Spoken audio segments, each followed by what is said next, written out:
সুভাষিস দা, আমরা চিঠির পয়েন্ট নিয়ে নিশ্চয়ই কথা বলবো, খুব গুরুত্বপূর্ণ এই চিঠি, কিন্তু এই চিঠির নেপথ্যে সত্যি কি সেনাবাহিনীর হাত রয়েছে, নাকি নেপথ্যে খেলাটা একেবারেই আলাদা কোনো বিদেশি শক্তির হাত? আমি তোমাকে বলি, ট্যুরিজম বাদ দিয়ে পাকিস্তানে ইন্ডাস্ট্রিয়াল ডেভেলপমেন্ট খুব একটা কোনো দেশ সেটা করবার জন্য বসে আছে এরকম নয়। পাকিস্তানের নিজস্ব রিসোর্স, নিজস্ব মিনারেল একদম তলানির দিকে গিয়ে ঠেকেছে। সুতরাং পাকিস্তান অ্যাজ এ টেরিটরি বা as a economic zone is much lower. আমি কেন ইকোনমি দিয়ে স্টার্ট করলাম সেটা আমি বলছি। কেন একটা বিদেশি এজেন্সির এত ইন্টারেস্ট থাকবে to do lot of commotions within Pakistan? করে লাভটা কি? আমার কি পাবো? আমি কিছু পোর্ট পাবো তো, এই তো ব্যাপার, মুদ্রা কথা। That can be solved in 15-20 minutes for any proper army. Pakistan army এই জায়গায় দাঁড়িয়ে, যে একটা ট্রেন হাইজ্যাক হয়ে গেছে সেটাকে ছাড়াবার ক্ষমতা রাখে না। You want them to contest US army, Chinese army, UK army, আর বাকি তো বললামই না। So can they do that? পারবেন না। তার মানে হচ্ছে আমার যতটুকুনি স্বল্প জ্ঞানে আমি যেটা বলতে চাই, আমার মনে হয় পাকিস্তানের যে এই এজেন্সির একটা ভূত ওনাদের তো তাড়া করে, যাই ঘটে মনে করে কোনো না কোনো দেশের এজেন্সি করছে। এই জায়গায় বালুচের ঘটনাও যখন ঘটলো তখনও কিন্তু পাকিস্তান বকলমে সেই ভারতের উপরেই দোষটা চাপানো। কাকে তো দোষটা চাপাবে? কাউকে তো চাপাতে হবে। ওরা তো বলতে পারে না যে আমাদের ইন্টারনাল সিকিউরিটি ফেল করে গেছে, আমাদের এখানে ইনসার্জেন্সি এখন এমন একটা জায়গায় চলে গেছে, মানে ইন্টারনাল ইনসার্জেন্সি, প্লিজ আন্ডারস্ট্যান্ড, এমন একটা জায়গায় চলে গেছে যে আমরা আজকের ডেটে দাঁড়িয়ে নিজের দেশকে সামলাতে পারছি না। সেই স্বীকার করার তো ক্ষমতা বা সৎসাহস তাদের মধ্যে নেই। তো কারোর মাথায় চাপাতে হবে। অবভিয়াসলি তারা, ভারত একটা তাদের কাছে এমন একটা দেশ যাকে ঈর্ষা করতে করতে করতে করতে তারা আজকে তলানিতে গিয়ে ঠেকেছে।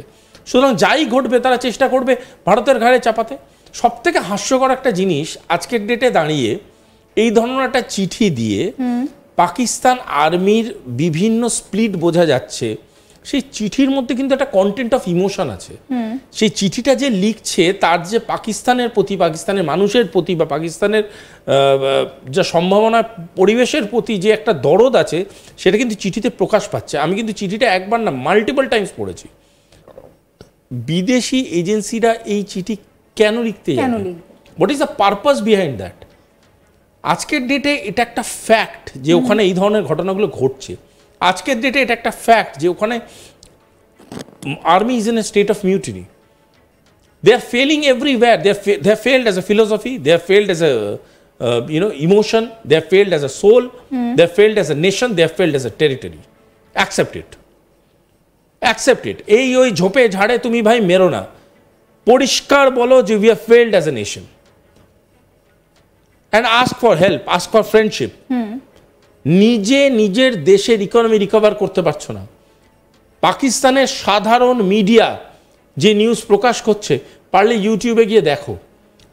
পাকিস্তানের সাধারণ মানুষ পাগলের মতো পাকিস্তান ছেড়ে যেতে চাইছে। এটা আলাদা ব্যাপার যে অন্য কোনো দেশ তাদের রিফিউজ দিতে চাইছে না, এটা আলাদা ব্যাপার। অন্য কোনো দেশ পাকিস্তানের ভিসা, সম্প্রতি কিছু ভিডিও ভাইরাল হয়েছিল যেখানে দেখেছিলাম যে ধরো এক লরি আটা এসে সেটা নেওয়ার জন্য একদম এক্স্যাক্টলি, আমি ওইটাই বলতে যাচ্ছিলাম। এটা সাধারণ জিনিস।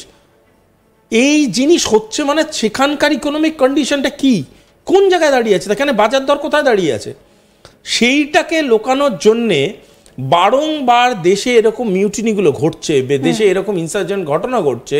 সেটাকে কিভাবে সলভ করতে হয় তার কোনো রাস্তা নেই তাদের কাছে।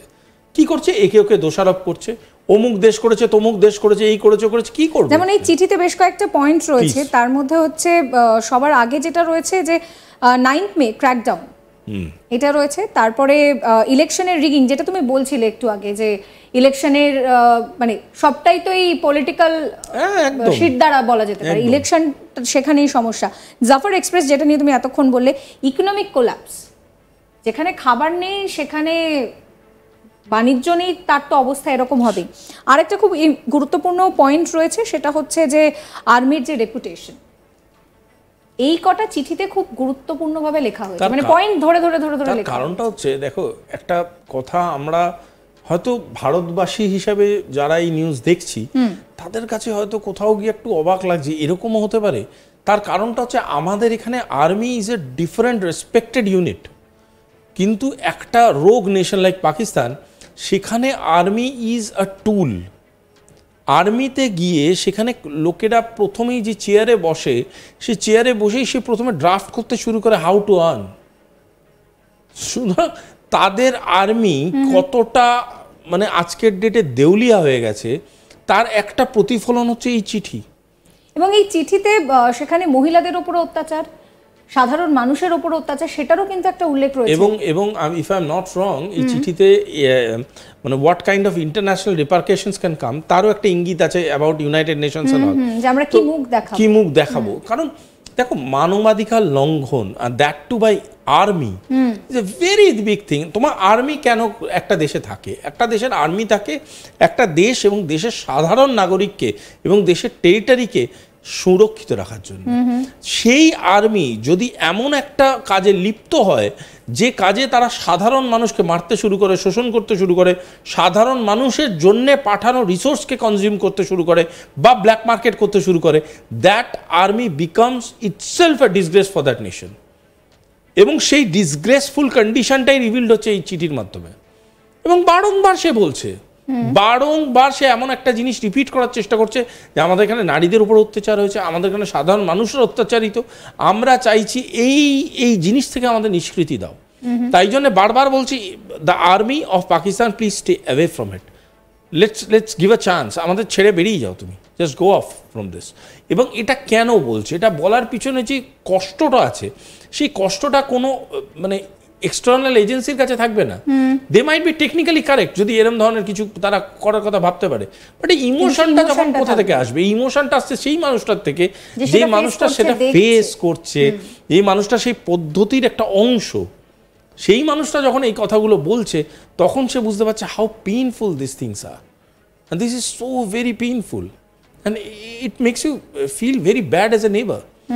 আজকের ডেটে দাঁড়িয়ে পাকিস্তান যদি নিজের জায়গা থেকে সরতো, পাকিস্তান যদি ভারতবর্ষের সাথে একটা সুসম্পর্ক রাখতো, আজকের ডেটে Pakistan would have grown to heights. Subhashis দা, একটা কথা বলো, একটা দেশের যদি আমি কয়েকটা স্তম্ভ ধরি তাহলে সেখানে আর্মি কিন্তু খুব গুরুত্বপূর্ণ একটা স্তম্ভ।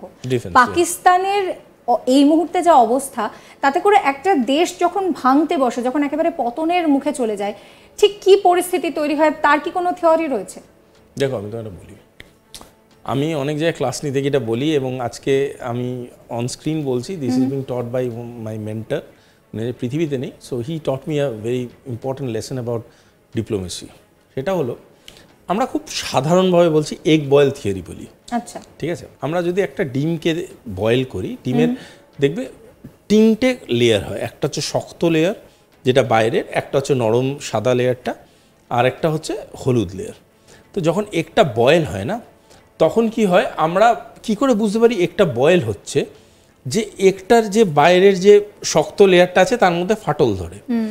তো এই যে শক্ত layer of the egg, consider this as national policy of a territory.